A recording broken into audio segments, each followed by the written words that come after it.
Women who struggle to see their husbands lead, they tend to have something in common.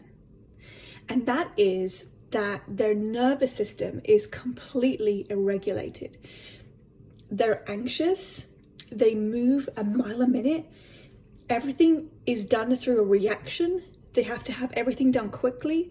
They have to do 20 things at once so that it all gets done quickly. There's no slowness.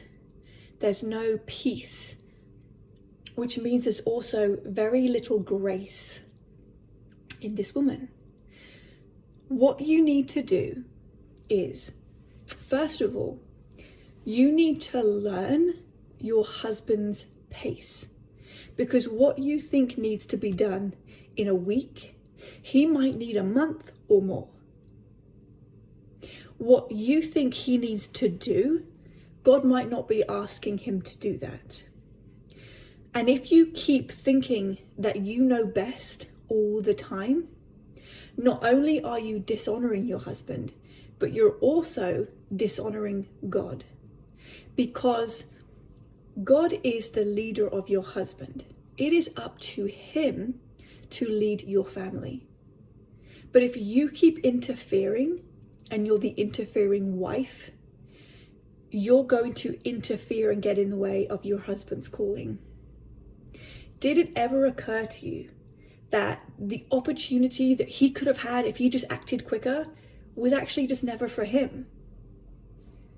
Well, Laurie, he got offered this great job and, he didn't do anything about it and I'm really upset.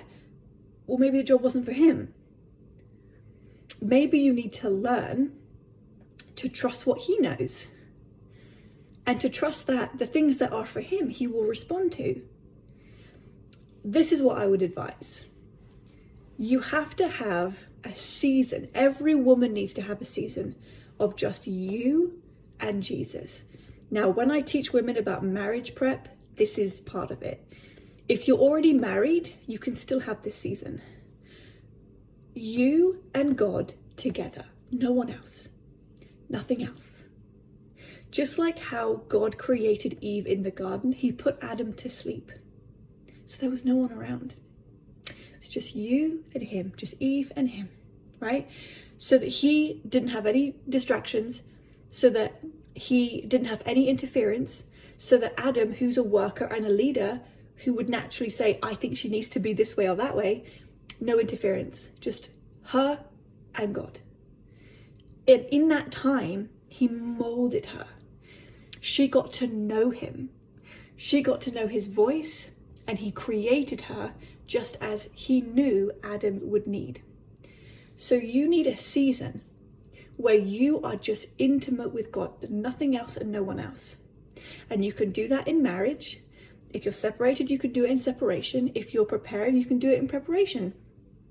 You can do it. You just have to ask God for it. Do you think he's not going to give that to you? He's going to give that to you.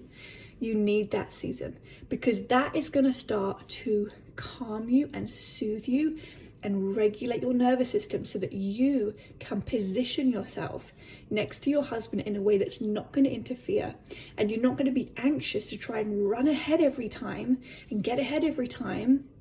Because what happens to the man is that he begins to give up. It's emasculating. Well, she's not going to trust me anyway. Well, she wants me to do this, but I don't think I should. But she's all spiritual. She thinks that she should do it. The spiritual woman who thinks she knows more than her husband is the Jezebel. So in that season, you might even go through a deliverance. But to position yourself where God intended you to be is always going to be the most peaceful place.